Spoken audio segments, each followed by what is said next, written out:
everyone. This is Robert Rutherford. Welcome to Off the Wall. We're at episode number 8 already, and we have Ron COULOMBE. He's the plastering superintendent for Rutherford Co. Inc. in Los Angeles. Hi, Ron. How you doing today? I'm doing great, Robbie. Good seeing you again. Nice to see you. Thank you very much for coming out. I know it's quite a ways from the office for you to get out here. Oh, I'm all around town, so Yeah, yeah, good. I just happened to make it by. I know it took me 3 weeks, but No, I still made it. That's awesome. I know you have a very busy schedule. Yeah, we got a lot of stuff doing. Yeah, good. I'm glad to hear that you guys are busy. Yeah, it's great. It's a good problem. Yeah, for sure. Ron, tell everybody how you got into the business.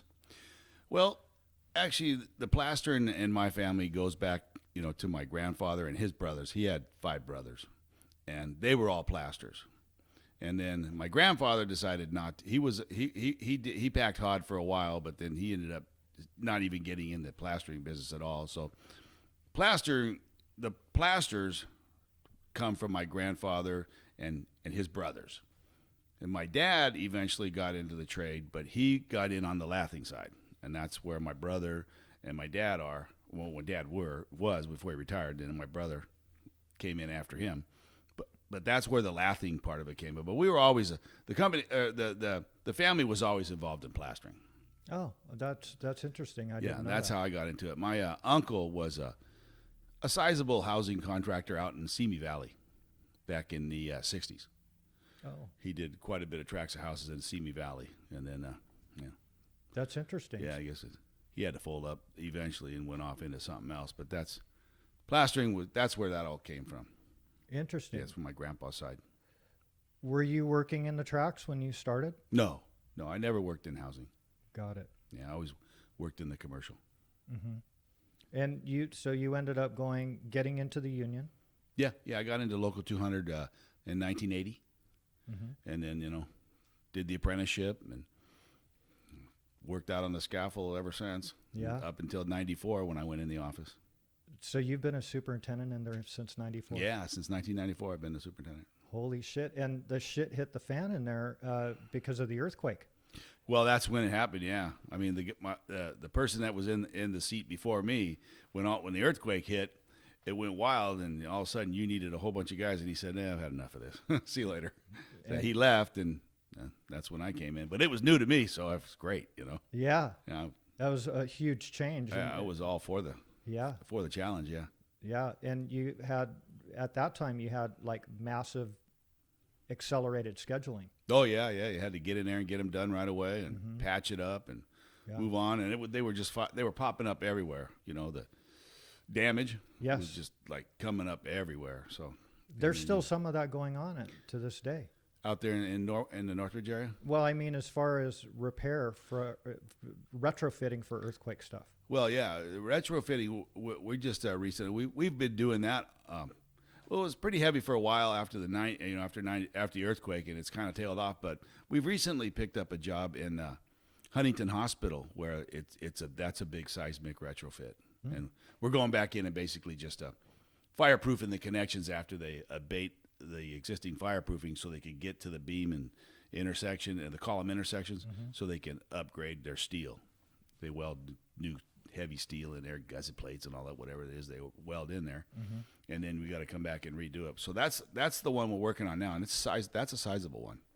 It's going to go in phases. We're in on the first phase. Right. So, but yeah. And is that a night work and stuff like that? No, that's day work. They've got it kind of cut off from it's still operating hospital, but they've got it cut off to the construction areas so that you can just work. So the construction guys are separate from the hospitals. Got it. A little challenging for logistics and stuff. Yeah, you got to stay away from the, if you had a relative in a hospital, you wouldn't want a guy monocoating in the room right next to him, right? No. Yeah. I mean, usually when you go in the hospital, you want to come out better than you did when you went in. Exactly. But, exactly. So, yeah, I mean, it does. There's a challenge in that regard, staying away from. We had a big meeting yesterday about it, wandering off into occupied areas and staying away from public restrooms and stuff like that. But they've got it pretty well cut off so that the construction workers can stay only in the construction area. So, so far, so good. We've only been there 3 or 4 days. Got it. Got it. So that's that's a sizable job. Yeah. how long do you think you'll be out there? We'll be in there on and off probably for the next 2 or 3 months. Mm-hmm. Yeah. Yeah, 3 or that's 4 months. yeah. Yeah. Just Patch. All we're patching is fireproofing, put back, mm-hmm. and a lot of it's hot, so they had to abate quite a bit of it to do so they could do the seismic upgrade. Sure. That's that could be very challenging. But yeah, upgrading all these buildings, especially the hospitals, that's a big. There's a lot of work going into that. Mm-hmm. You know, the seismic retrofits. Yes. Mm-hmm. You have done a lot of hospitals in the past. Oh yeah, yeah. Lots of Worked on a Monaco. lot of hospitals, a lot of fireproofing, a lot of eifs plaster. Mm-hmm. As a matter of fact, the first one I think I ever did was back in '82. That was Torrance Memorial Hospital. That was I think 7-story, 9-story. Mm-hmm. That's the first one I worked on, but I've worked on a lot of hospitals. You've probably lost count. Yeah, I can't remember. They'll come back to me, Yeah. Yeah, we do a lot of hospitals. We, as a matter of fact, have the 3 of them on the books for the next 2 or 3 years. One in That's nice. One in up northern California, one right here in downtown Los Angeles. As a matter of fact, it's the same hospital my dad was born in. Is that right? Yeah. That's California amazing. Hospital. That's where my dad was born. Really? That's something else, huh? So are they going to demo that? They've demoed a lot of it, but some of it's still existing. Mm-hmm. But yeah, the area where they're going to build the new hospital, that's all been cleaned out. And they're digging now. So yeah, maybe the middle of next year, probably be fireproofing it. Nice. But that's a lot of EIFS. Is it the majority? The of whole the thing is. Is yeah. it? Mm-hmm. Yeah. And you're seeing 3-coat plaster, not as much as you have in the past. I guess it's still a lion's share of what we're doing. Mm-hmm. That's good. Yeah. That's good to hear. It probably runs 60-40. Mm-hmm. It depends. Some years you do a lot of EIFS, and some years you don't. Mm-hmm. Just I don't know what you contribute that to. It just right. It's probably has to do with some of the energy codes. Yeah. Well, when they're doing that, or the certain look that they want, mm-hmm. or finishes that they want on these jobs. It has a lot. It's a considerably different look than regular stucco. It is. Yeah, I think it's a richer look, really. Mm-hmm.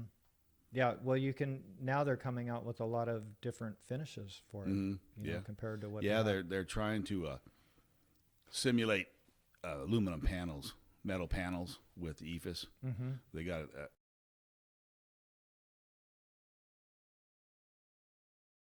5 or 6 different steps in that base coat than you had if you was going to put a regular sand finish on it. So it's considerably more expensive. You got a lot more steps in it. You're almost a painter at that point, right?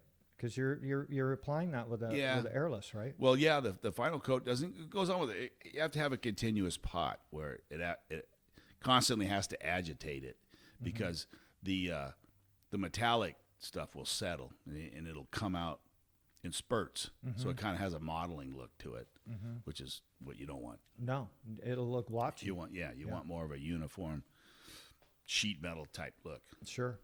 Sure. But they're getting better with it. Mm-hmm. The one that we got coming up at the California Hospital, there's not that much on it. It's a smaller area.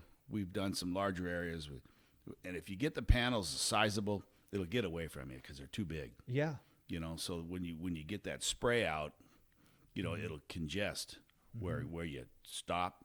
So you want to cut that panel size down as small as you can so that you don't have such a wide span. Sure. And you'll get away from that modeling.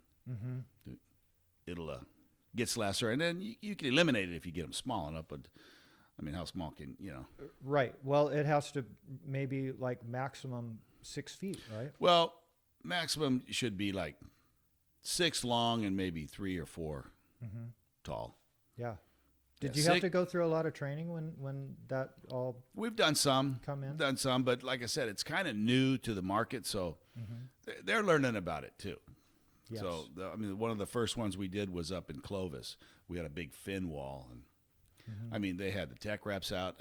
I hired a local painter that was supposedly an expert in it, and I ended up doing it better myself. So you actually had to get up there and do it.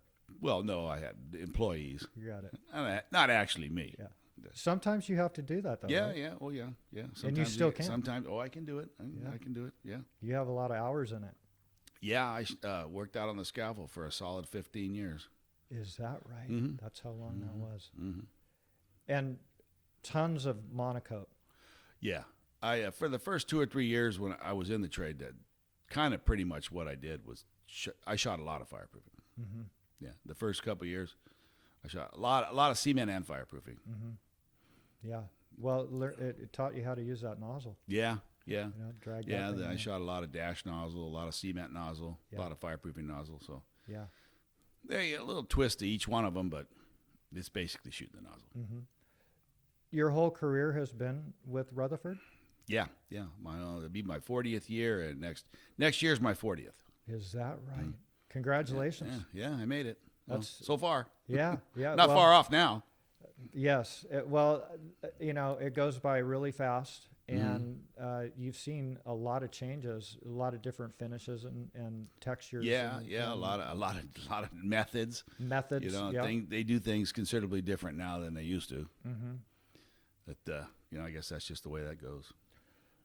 Production on certain parts of the industry have changed a lot. And is your production still the same as what it was? No. Production as a whole, all the way across the board, everything was steel stud framing, drywall taping, plastering, everything. I don't think the production is not even close to where it used to be. Even on the plastering? Yeah, yeah. Really? Yep. And a lot of that has to do with safety? You know, with Well, I don't know if you can contribute too much to safety. I don't know. I guess it's just they don't do as much as they used to. Interesting. Yeah, they just do. I don't know. The labor pool that didn't come from where I came from. When I got in the trade, and the guys that were in there when I was in my 20s, and the guys that were in their 50s then, those guys put up a lot of work. A lot of work. Those guys came every day, and they came hard. And today, hey, it's just not there. You know, it's just a lot of these kids just didn't. I don't know, and maybe it was just me. You know, because I had to live with. Well, you're the old man's kid. Okay, so and Which sucks. yeah, and you only got a job because your dad and shit. So I don't care how much you did, it was never going to be enough. Right. You were always going to be useless. Yeah, okay? that's bullshit, isn't it? You're never going to do enough. No matter how much more you were doing at the time, you still weren't enough. You still, you're old man's kid. So, Yeah. So you always had to deal with that. So maybe that's just, me looking down saying, you guys ain't doing enough. But I can tell you right now, though, when I first went in the office, or when Paul Rutherford first came to work there, we were bidding, 100 yards a man or 200 yards a man on scratch, 100 yards a man on brown, and like 100 or 80 to 100 yards a man on sand finish. Now, I mean, the gun crew production is still somewhat there, okay, but the hand tool production, it ain't even half of that. Is that right? It ain't even half of that. And smooth finish, forget it. It was 25 or 30 yards, 40 yards. Now it's 20, 15, 20. That's amazing. Yeah, and then I don't get that. and then I know it's in the contract, the union agreement between the laborers and the contractors.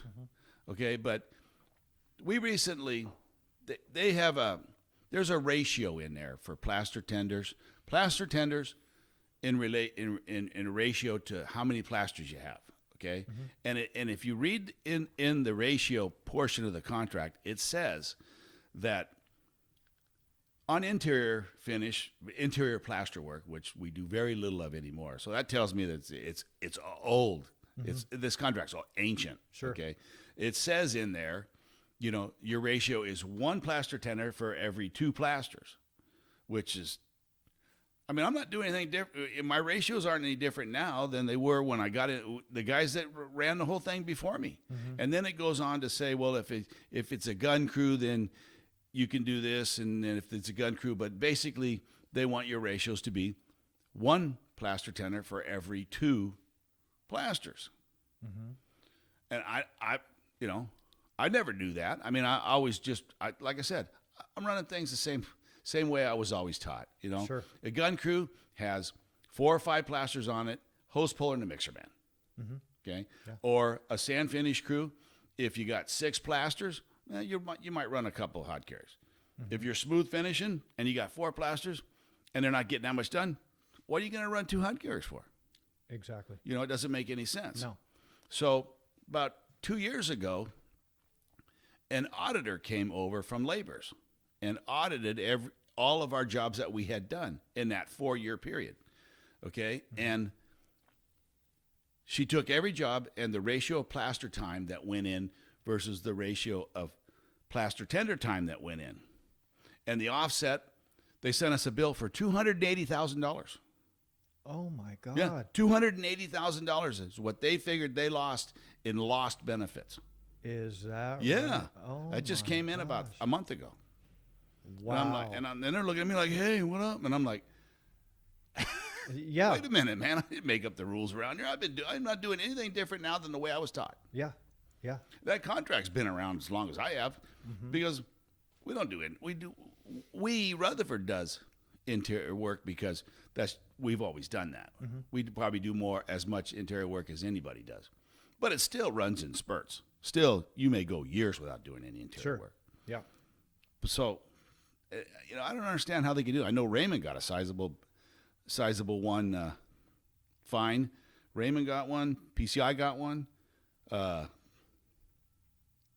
was the other one there?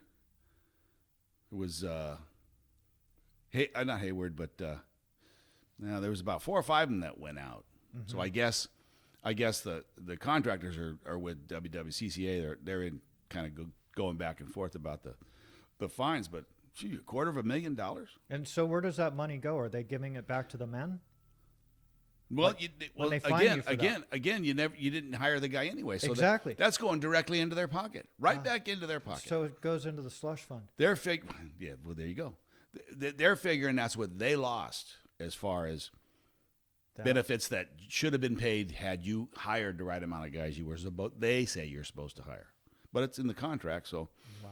That's the contractors. Wow. Dig a little deeper in that. Well, and so if they compensated for that, then it just drives the cost of construction up to have the dead weight out there, right? I mean, if he asked me, hey, how many guys you got on the job, and I told him I had 4 plasters and 3 hot carriers, or 4 plasters and 2 hot carriers, he'd look at me like, what the hell? You're fired. Yeah, what's going on? Yeah. But so like I said, I'm not doing anything different than I always did. But anyway, yeah, so that's your answer on the manpower thing. It's like, I don't know, they don't. How are the apprentices doing for you? The new blood that's coming in. Are they getting this? Are they?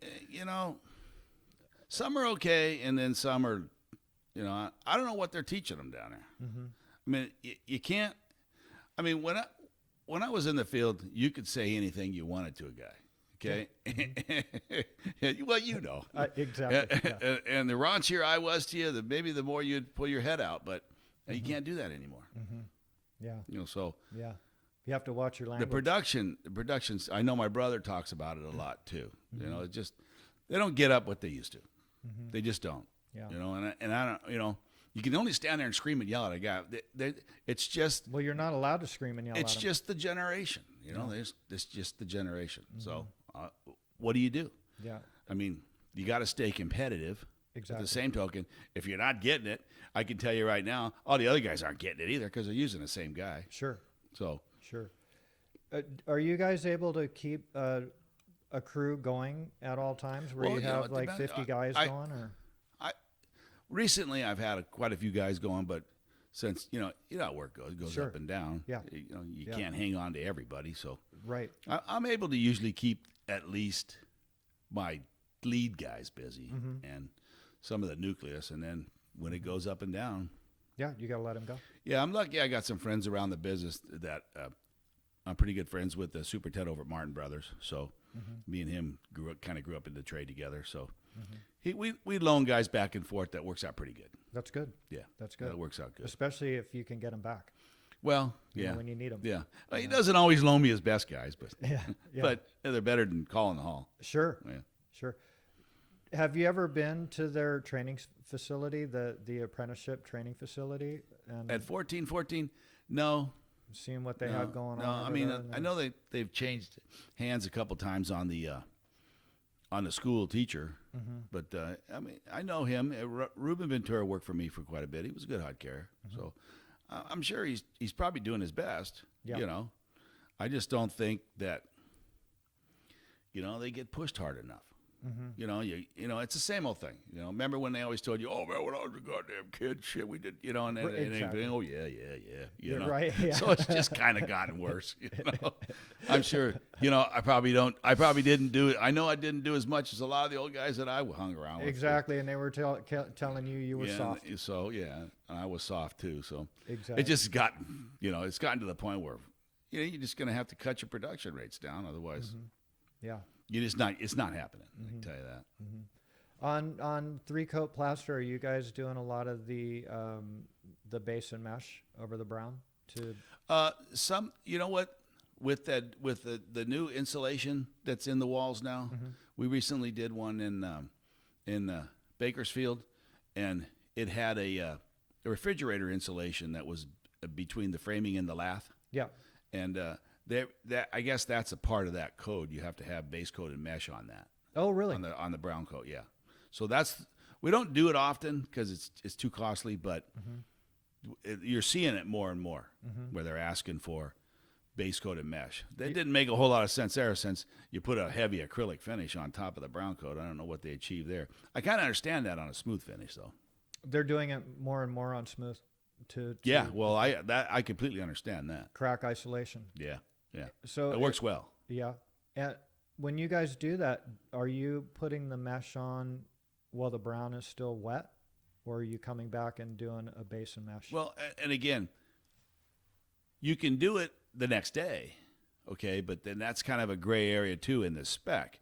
Do you want to wait the 7 days before you start the base coat and mesh, or can I do that in that 7 days?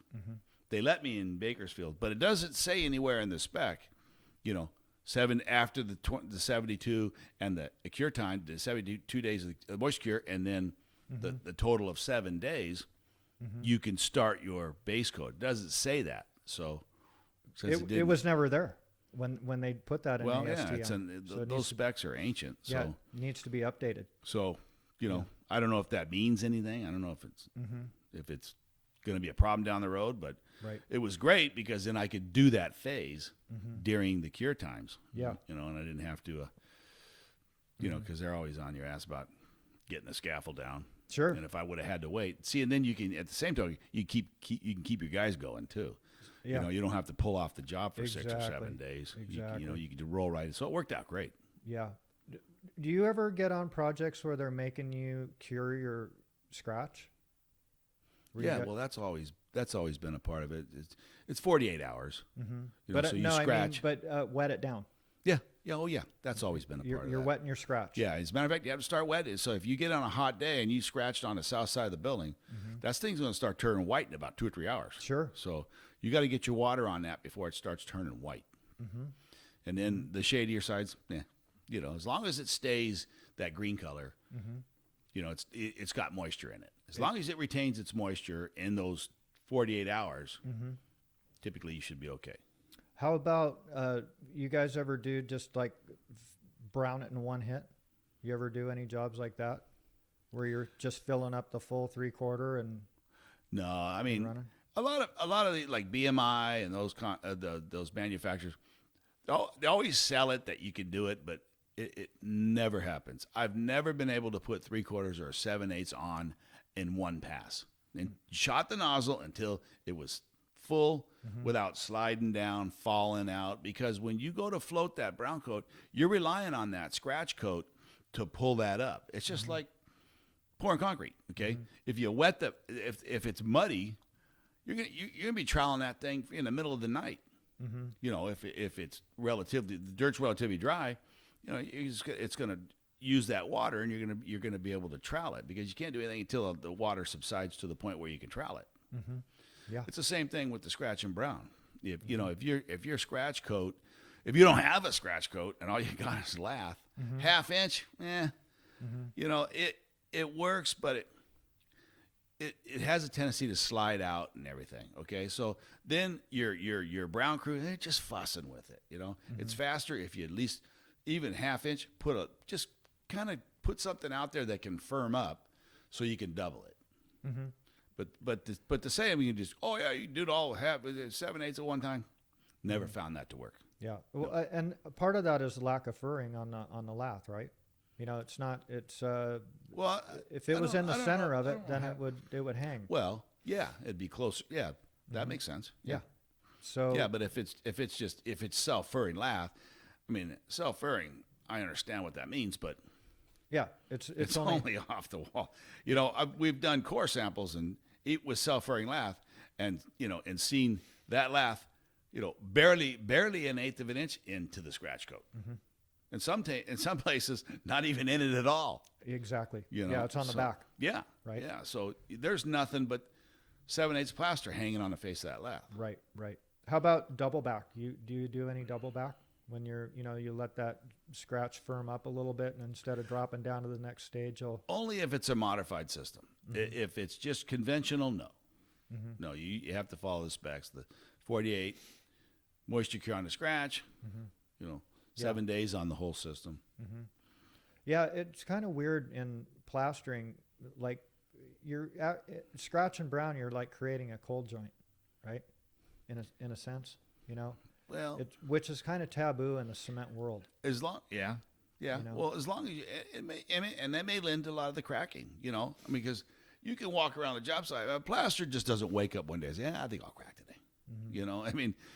It cracking for a reason, and it could be. When I got in the trade, we sat around the lunchroom. Every old fart in that room had an answer why it cracked.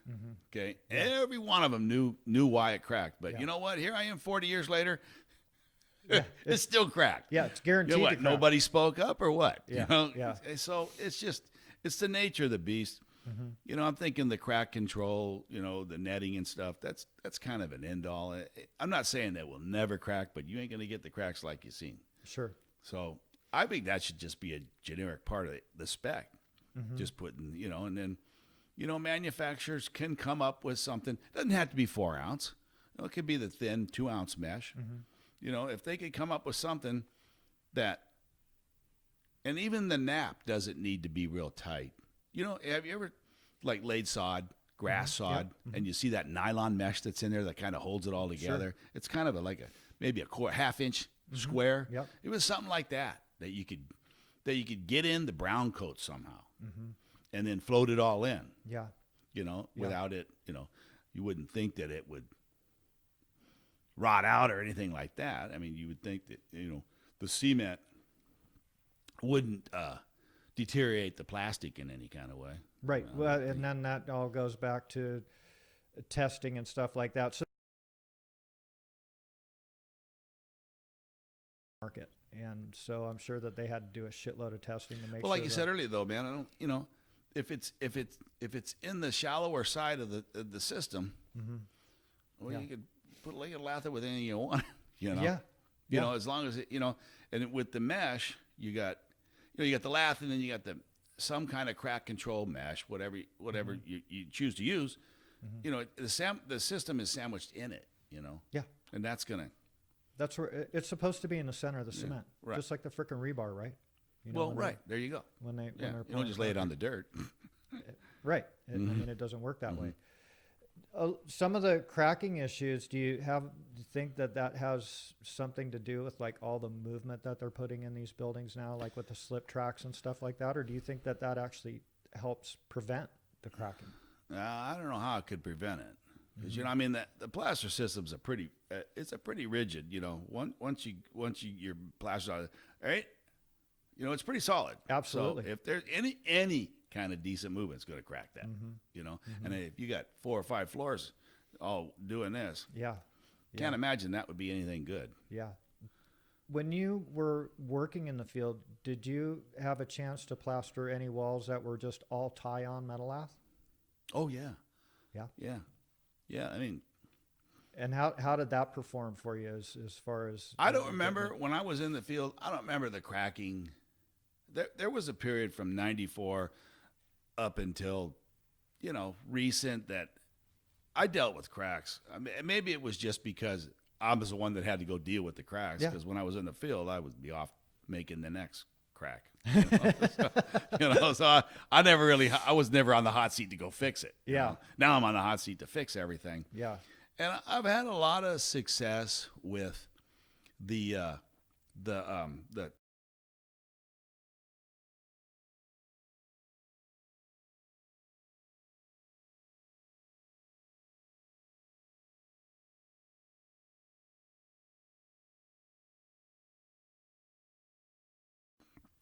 and when you field mix and you order out a load of sand, you can dump that load of sand. It's washed, okay? It's not dried, it's washed, okay? So you can see the water migrating out of that Sure. pile.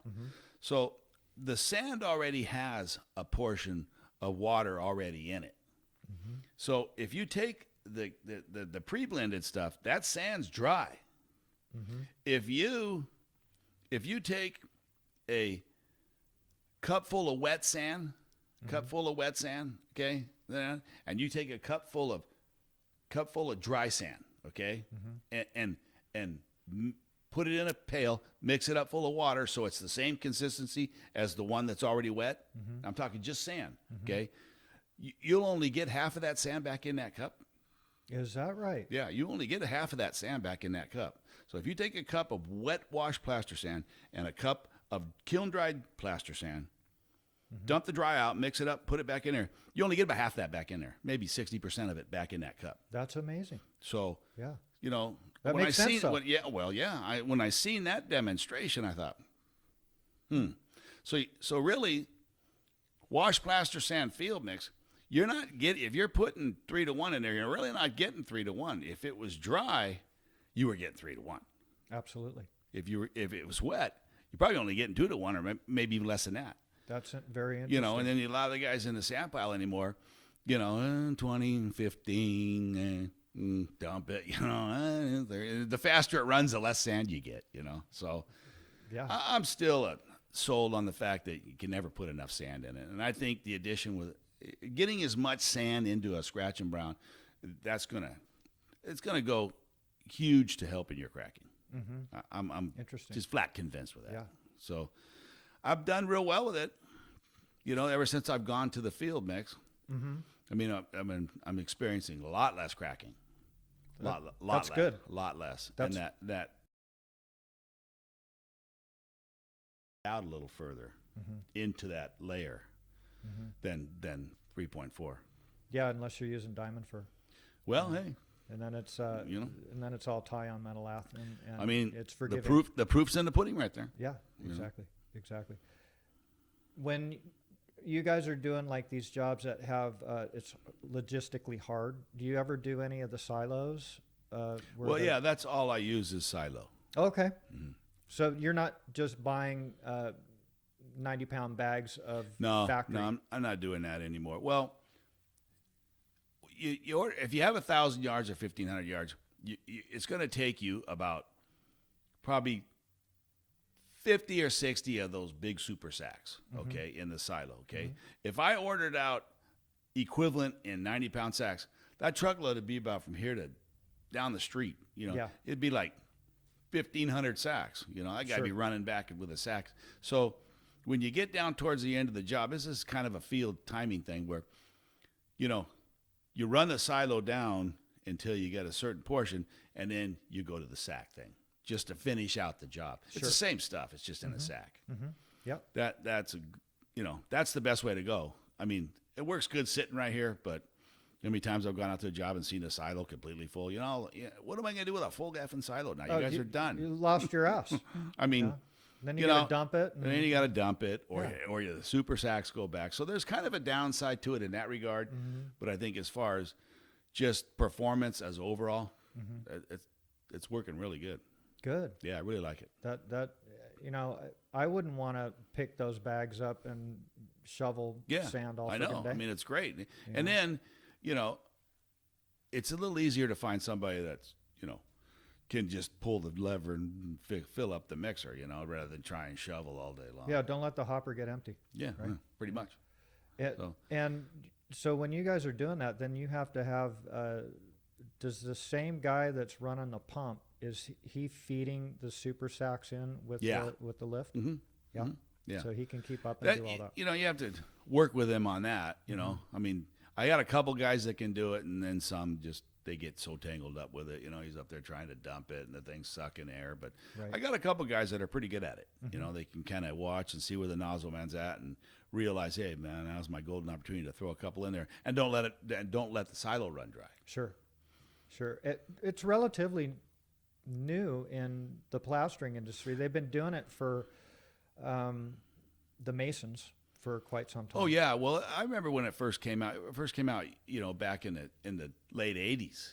But the silo was huge, and it was filled with a back dump, and they'd put the whole 25 tons in there at one time. And the thing, when it vibrates and it feeds. Eventually, because you got so much in there, that's why now they only hold 4 or 5 tons at a time. Well, they hold about 7 tons at a time. Okay, because washed plaster sand is a blended sand. You know, it has coarse and fines in it, and those coarses will fall faster than the fines will. Sure. Eventually, those heavier stones, the heavier aggregate. So you're going to get about a ton and 2. It ain't going to be nothing but freaking pea gravel. So it's you know, the mix becomes inconsistent having so much in there at one time. Very so once they downsized it and got it down just to like, it holds 5. There's 3, so it holds 9 tons. Okay, and that goes relatively fast. It doesn't have the mud. It doesn't have the blend a chance to separate and get. So you're not going to get loads of. You know, and then you get the heavy aggregate in there at one time, and you got a sand pack, and so that was the downfall when they first came out. And now that they've kind of made, you know, yeah, well, they heard enough, fixed all of that. Yeah, they heard guys saying, "Hey, this isn't working. My house is packing up." Yeah, so they've got it working really good. That's now. cool. That's cool. That actually helps you control it a little bit better too. Yeah, doesn't well, it? you get the consistent. Yeah, you know, it's always a good mix. It's always right from the factory. It's got the fibers in it pre-mixed already and everything, right? Yeah, it's all ready to go. Just completely what the specs reads. That's got to help out a lot. Yeah, it works great. Like I said, I've been having a lot of success with it. A lot less cracking. I'm seeing like some of these smaller pumps out now that are really able to keep up on the yards per day. You can use a long hose with them, and smaller. Yeah. So I don't know who is making them, but they have these pumps now that are not like the Tommy gun.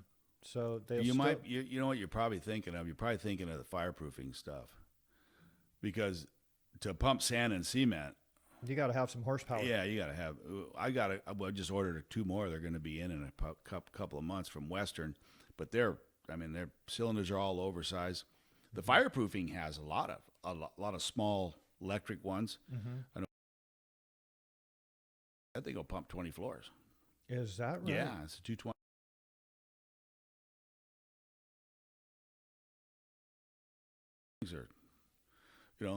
They're just as productive as one of the large predators. Yeah, so that's the kind of the point that I was making. They're smaller. Yeah, smaller. They'll go through a doorway. They're electric, right? So you're not messing around with. Hey, we ran out of gas, Ronnie. Well. We had to go home. You know. So yeah, that's good. So when they actually will mix everything up on the floors, or are they pumping it up? They're pumping it up. Yeah. But you can. I mean, you can take it up there. It'd be a bit of a challenge because you got to take all your sacks and everything up there. So that'd be a pain in the ass. Get right off at the truck and. Right. But yeah, they're like you said. They're making some really good ones. They're high volume and they're electric. And like I said, they're much bigger than that desk right there. Yeah. So have you been out golfing at all? Are you still doing that? Trying. Yeah. Boy, I'll tell you can hit that frickin' ball, dude. Yeah, it doesn't go quite as far as it used to. Yeah. But I try. Yeah. Lay into that baby, huh? Yeah, swing for everything. Never know where it's going to go. Right. So you haven't been out playing any golf lately? No, I bought a place out in Palm Desert, La Quinta, about 6-7 years ago. So. Oh, cool. Yeah, I play out there on the weekends. But I don't know, some weekends, man, it's like, I just think I'll sit by the pool. Sure. Yeah, good for you. Mm. Good for you. Any nice vacations that you've taken or anything? No, I have not. I haven't been on a vacation in a while. It'd be nice to do a little Hawaii trip or something. Yeah. Mm. Yeah. Yeah. Well, put your notice in. I'm gonna have to. Go get that done. Yeah, Go get that done. You have a son, right? I do. He's one of my foremen. Oh, really? So he got in the trade. Yeah. He was working for Schmidt Contracting for about a year. He went over there and just had some issues with the people over there, so he came back. Mm-hmm. But he's been in the trade since for about probably 9 years now. Oh, Yeah. is that right? Yeah, he won the Apprentice of the Year honors. Really? Yeah, he won that Crystal Trophy, Apprentice of the Nice. Year. So Nice. he's doing good. He's getting into the foreman. You know, being a foreman is not something you learn overnight. You don't learn it in 10 years. No. You know, so, but he's getting into it. Yeah, he's finally starting to see, you know, why I yell so much.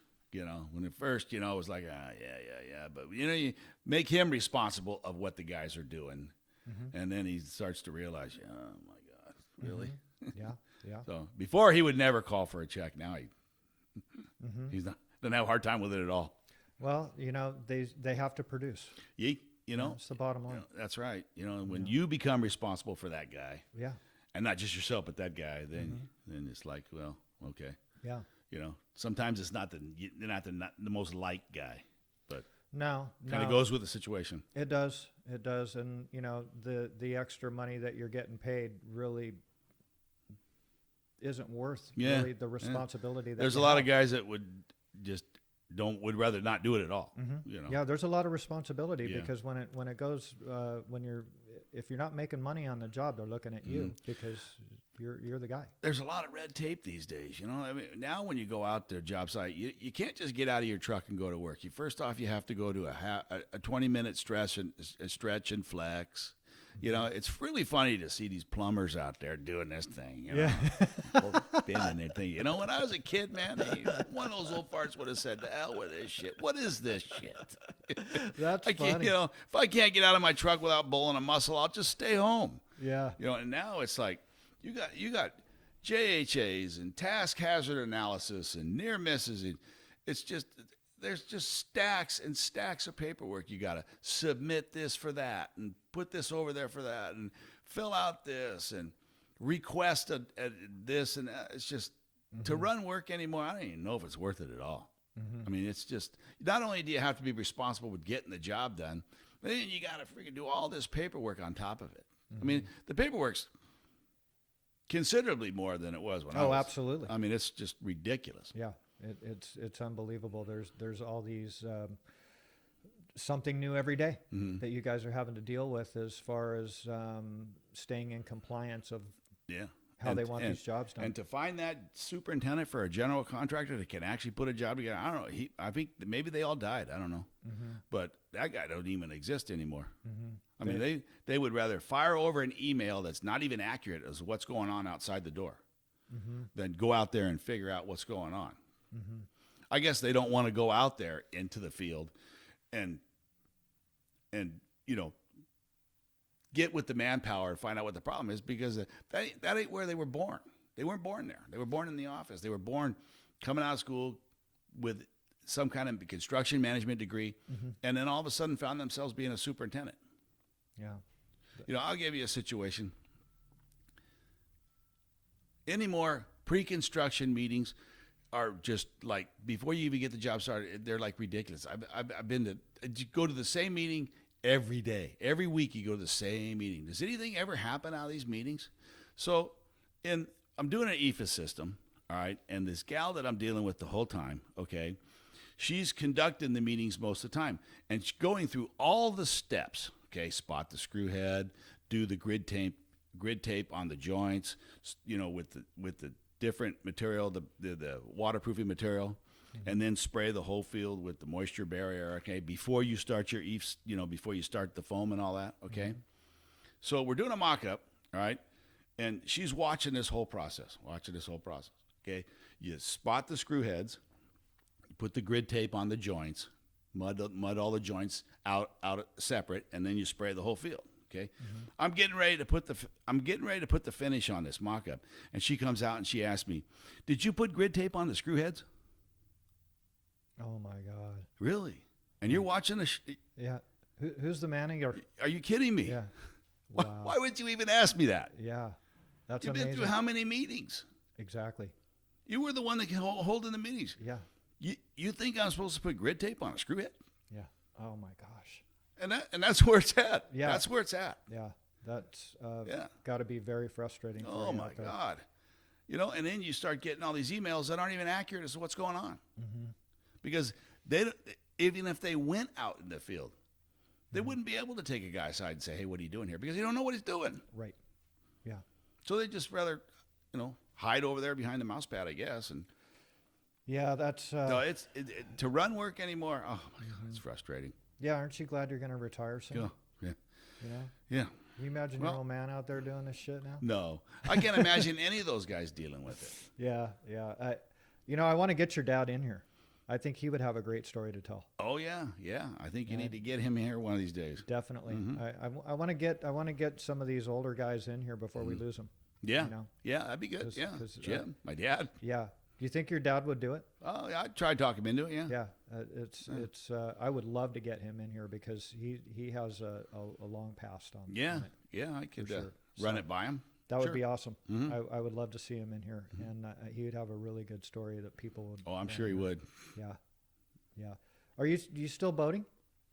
Yeah, yeah. I got a wakeboard boat I leave out there in Parker. Mm-hmm. You have a place down there, right? No, I don't have a place to the river. No. No. You were going down there quite often. I was when the kid was young, but now I'm lucky if I get him to go once a year anymore. Is that right? Yeah. Does he go down there? Yeah, he goes with me. Yeah. Mhm. No, I mean, does he have his own boat and, No, and no, does his no. thing? No, he only goes when I go. He was playing hockey for a long time too, right? Yeah, he was played up until a Pee Wee AAA. Wow. Yeah, Really? Yeah, he has. He was a state champion on a Might A team. On a Might A team, and the guy was on the same wing as him. Plays for Colorado now. Is that Yeah, right? Matt Nieto.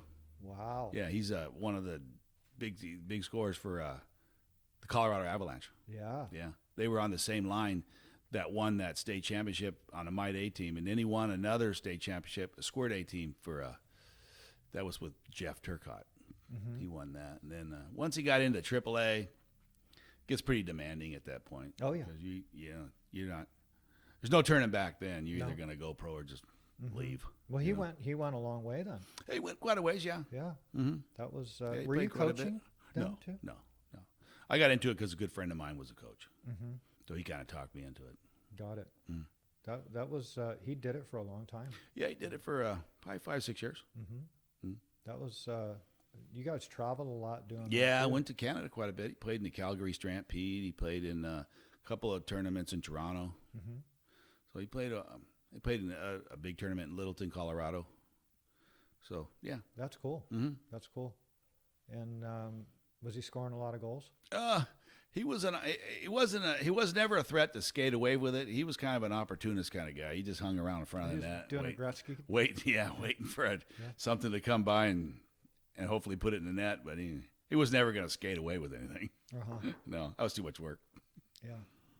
Was he doing anything before he started plastering as a career or anything like that? No, Or he no. just came out of high school. Yeah, he and- came out of high school and decided that he wasn't going to college. So I said, well, you got to go to work. Uh-huh. And he didn't want to go into lathing or anything. He wanted to do the plastering gig. No, he went right into plastering. That's cool. Mm-hmm. That's cool. Yeah, so it's working out good. Like I said, he's you can tell that he's into it when you go to visit him on the weekend and he talks about it. Mm-hmm.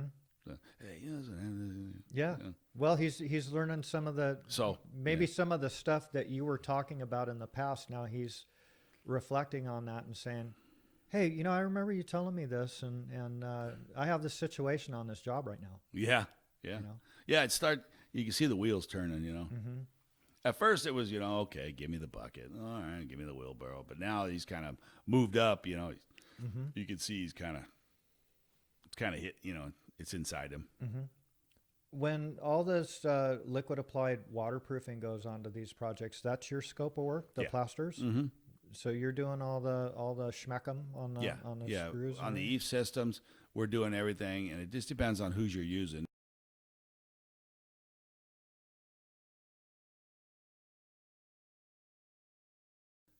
Forget the name of it. They change it all the time, but it's the same. It's They're all the same stuff. Yeah, it's the fluid applied. The joint treatments and the screw heads have a sand in it. That's a different. And then the spray, what you eventually do the whole entire field with, that's non-sanded, so it can go through an airless. Got it. Yeah. Got it. So do you guys ever roll it on? Yeah, if it's small, sizable ones, we always spray it. Do you? And that was that's in like the plaster's contract. That's your scope of work to do that stuff. Well, I don't know if that actually says it in there, but I mean, it's a part of the eifs system. So yeah, and it's liquid. And it's wet, liquid. So yeah. I mean, we've always done it. I don't know anybody that's ever said, "Hey, that's mine." So Yeah. You know, and I learned a long time ago, especially when the old timers, they still kicking themselves in the ass for not taking that taping. Yes. Yeah, all them old time plaster, that shit's never going anywhere. Yeah. And I'm sitting here after taping's a huge industry, and they're all sitting around the lunch pail like, Jack, should have took that goddamn taping. Yeah, no shit. No shit. Yep, they had it. It was theirs. It was up. Yeah, the plasters, it was all theirs. And all them old timers like, get that shit out of here. Forget it. That shit's never going anywhere. You know, that's amazing. About 25 years later, they're all sitting around the lunch pail. When there's about 40 tapers on the job, and there's 2 plasters doing some patching. And he looks over and says, "Hey, should have took that taping." Yeah. Wow. So do you run that part of the operation, the tapers? I don't run the taping. No, my brother does that. Got it. Got it. And they're in the painters, right? That's the painters. Yeah, I think it is. Yeah, I think it's sort of like the plasters and the cement masons. We're in the same. Got it. So I think it's how about Venetian? You guys, do you do a lot of Venetian? We do a fair, you know, not a whole lot, but we do. We just recently did one. What was that? Down at Howard Hughes for Turner, we did some Venetian plaster, but it's rare. Really? Yeah, we do. We do a fair amount of is.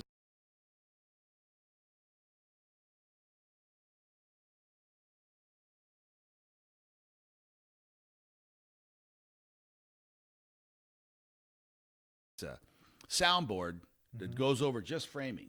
You don't put it on top of the drywall. It just goes over the open. Well, no, it goes over drywall, but how's it going on? It just goes right over the framing, okay, and then it gets. You don't tape the joints or anything. All you do is butter the boards when you put them together.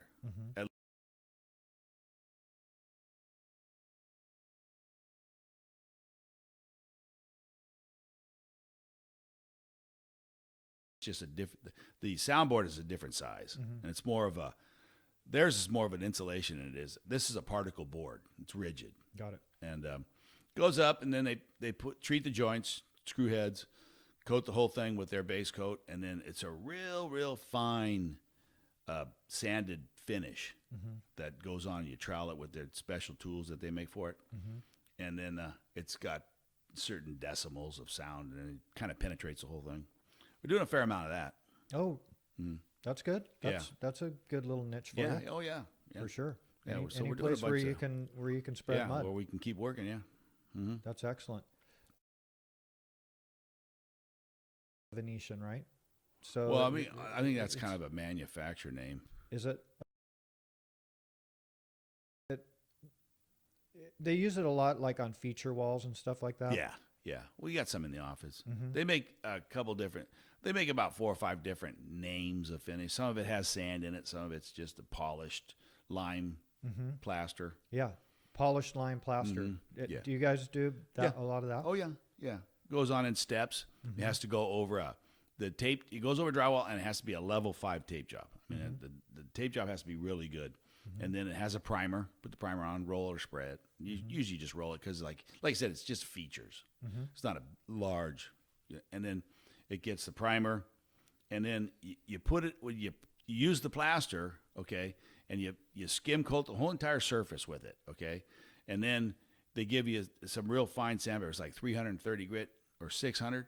You run it over the field to just get any kind of ridges out, okay, And then when you come back, your next pass, you're only doing 60%. Okay? Got it. And then when you come back on the third pass, then you just you hit that 30%. And you kind of blend that. That's how you get that mottled look. Yeah. That really Okay. severe mottled look. Uh-huh. That's how that comes. Because you got a background, okay? And then your next two passes are hit and miss. Got it. And then they give you a chrome. You can buy a chrome trowel, and you trowel it on, and it kind of blends it all together. Do you have That's to come back and polish it after it's done? You can. The more you trowel it, the shinier it'll get. Got it. So you buy, and then they make polish for it. They make spray sealers, and they even sell wax for it too. You have to break out the buffer? Yeah, buff it? No, Yeah. no, just shine it. Okay. But a lot of art, it just depends on what the architect wants. You know, some don't. Yeah, and there's a bunch of Some don't different- want it shiny. Some want it shiny. And it just depends on how much you fuss with it, as to how shiny it gets. Now that's kind of like doing putty coat, right? Yeah, The yeah, I mean, techniques. I mean, pretty you much. You got to have a Pretty much. touch, right? Oh yeah, that? yeah. You gotta have a hand for it. You get put your best guys on those. Yeah, you got to get your better mechanics on that. But some, a trowel's just a trowel, And then when you get that guy that actually understands, he's got more than just one trowel. Yeah. You need that guy. Yeah, So, and those guys are they're not on every corner either. no, they're kind of artists. Yeah, You know, I remember my dad telling me, back in the day, the foreman who was running the plasters wore white. They still, a lot of them Oh wear yeah, white. yeah, right? yeah. Well, typically you're still supposed to wear white. Yeah, they're wearing A lot white. of tracks don't wear it anymore, but just about everybody wears white. Did you ever do any jobs where you had to rod and dot? Oh yeah, back in the day. Really? Yeah. Dot and screed. Yeah. Did a lot of dot and screed. Really? Oh yeah. That's cool. That's cool. Yeah, down long hallways. Yeah. You had to pull that line out there and make your dots, and then once your dots were set up, you put hot mud, Yeah. and you could do it. You could make that dot with anything. You could just a piece of tin or something off the floors, press it in there, put the level on it, and then go from screed to screed, fill it all in. Sure. And once you had one on the top, one on the bottom, then you could just rod the whole wall. Yeah. Yeah, you made your own dot, and then they get buried in the finish. Just becomes a part of the wall. Didn't they just do that when they were dotting it? Wouldn't they just put like a gob of plaster on there after they pulled the piano wire and Yeah, dot well, it off that's with how you that? start. You put the gob there, and then you put the gob there, and then you fill the piano wire in with more gobs, Yep. okay, depending on the size of the rod you were going to use Sure. to make the screed, and then just fill your screed in from dot to dot, and then Do they train them to do that in The Apprentice? I think so. Because that's kind of going back to basics, right? That's how Yeah. it was done. Well, yeah, that was like pre-lather, really. Yeah, it was. Before they had. When I first got the trade, a lot of the old timers would talk about, most of the job sites were full of nothing but plasters, and that lather was, there might be one or two here or there. They put up the press or the rock lath and stuff like that, and then later on, they ended up putting all the screeds up too, and here we are. Yeah. Did you ever like before? Well, corner bead and corner aid and all that shit was invented when you came in. into the That started industry. coming out. Oh, I guess probably the 50s or 60s. Yeah, but in the shacks, what they used to do, and I'm sure that they did it on churches and hospitals and stuff. They'd put a 1x on there on the corners, right? Yeah. Right. You rod up to the thing, and once it's hard, you take it off and you fill the 1x part in. Exactly. Yeah. And that's how you And made that your was corners. they didn't have corner aid. Right, exactly. And so that was kind of going back to basics on rodding and dotting, right? And Same thing. Same principle. Same thing. Yeah. Yeah. And that my dad was telling me, like, on a lot of these churches and stuff were just concrete, wasn't even Right. wasn't even cinder block or any kind of block. It was poured in place. And he said that's how they used to plaster those, rod and dot. Yeah. Yeah. They didn't have to lath them, I don't think. I think they were just I don't all even think they had lath out then. concrete. Yeah. Yeah. So we just dot and screed everything. Yeah, that's cool. That's a cool technique. Yeah. Yeah. A little slow. I mean, they still use it in showers today. A lot of shower guys, if they're not using green board, a lot of the shower guys, that's how they scratch the scratch around their showers. Yeah. They run dots and screeds. That's a trip. Mhm. That's a trip. I've never seen that done, but I really? can visualize it being effective. Yeah. 'cause Oh, yeah. That's your screed Yeah, it point. makes a flat wall. Yeah. That's just a little on the slow side, but Yeah. yeah, Hey, human hands need to touch shit, you know, Yeah. to make the economy work. that's right. You know, part of this technology is awesome, but I think you're in the same time frame as me that if your cell phone went dead, wouldn't bother you at all. You'd still survive. I don't know right? how we ever made it. to be You know? honest with you. Yeah. Yeah, everybody's got a hold of those. And it's funny too because my girlfriend's daughter's got 2 little kids, and they know more about cell phone I think than I do, and they're only like 5. Yeah. You know, they're playing with it all the time, and Uh-huh. I don't know if they know what they're doing with it, but Yeah. you know, Well, they're I mean, looking at Instagram, you know, or what? Yeah, YouTube, you know, learn how to rod and dot. there you go.